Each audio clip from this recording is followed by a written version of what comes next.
ቢስሚላህ የዛሬዋ ተረኛ ከሁለት ናቸው። አንደኛው ኤችአይቪ ፖዚቲቭ ናት፣ ድንግል ናት፣ እድሜዋ 22 ናት፣ የዩኒቨርሲቲ ተማሪ ናት፣ ቆንጆ ናት። እንግዲህ ቆንጆ ሆኖ ድንግል ብዙ ጊዜ ሐራም በተስፋፋበት ዘመን ማግኘት በጣም ከባድ ነው። እንግዲህ በዲናቸው ጠንካራ የሆኑ ሴቶች ናቸው ይህን ራሳቸውን ጠብቀው የሚኖሩ። ያው ዩኒቨርሲቲ ውስጥ ነው፣ ማንንም ካላህ ውጭ ማንም በሌለበት ሁኔታ ላይ ራሳቸውን የሚጠብቁ ሴቶችን እኔ በግሌ አደንቃለሁ። ማሻአላህ አላህ ይጨምርላችሁ። ሌላኛዋ ደግሞ ኤችአይቪ ነፃ ናት፣ እድሜዋ 23 ነው፣ ድንግል ናት። መለያ ኮዳቸውን ድንግል ፖዚቲቭ እና ድንግል ኔጌቲቭ በሚል መላክ ትችላላችሁ።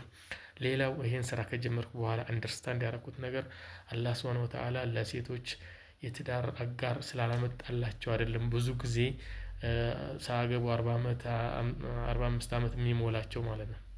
ብዙዎቹ የሚመጣላቸውን እድል ባለመጠቀም ነው። እንግዲህ አላቅም በበሽታ ይሁን በሲህር ይሁን በምን ይሁን ማያገቡበት ምክንያት አይገባኝም። ነገር ግን የሚመጡ እድሎችን ባለመጠቀማቸው፣ አንደኛ የተጋነ ነገር መፈለግ፣ የተደራጀ ነገር መፈለግ፣ ሰርተና አብረን ይህን ህይወትን ተጋፍጠን እንኖራለን ከሚል ይልቅ የተደራጀ ነገር መፈለግ፣ ሙሉ የሆነ ነገር መፈለግ። በዛ ምክንያት እንደገና ደግሞ ተልካሻ ምክንያቶችን ለምሳሌ ይሄ የኔ ብሄር አይደለም ምናምን በዚህ ወጡ በዚህ ወዱ ሲሉ እድሜ ቁጥር ነውና 1 2 3 እያለ 45 ይሞላል ማለት ነው። ከዛ በኋላ ደግሞ እነሱ የሚመርጡበት ጊዜ አይደለም። እንግዲህ ወደ ከወንዱ ምርጫ ውጭ እየሆኑ ይመጣሉ ማለት ነው። ስለዚህ ላይክ አርጉ፣ ሼር አርጉ። ለሁላቸውም ደግሞ ይሄን ማክስ ማድረግበት ምክንያት ሁላችሁም ታውቃላችሁ።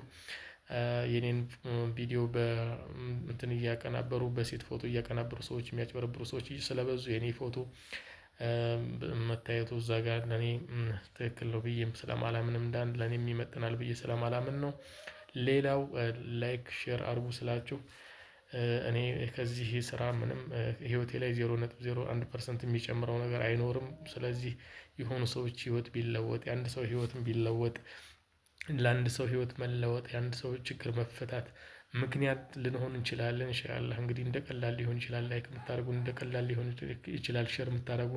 አላህ ዘንድ ግን ትልቅ ነገር ሊሆን ይችላል የሚጠብቃችሁ አይታወቅም። ሼር አድርጉ። ሰላሙ አለይኩም ወራህመቱላሂ ወበረካቱ።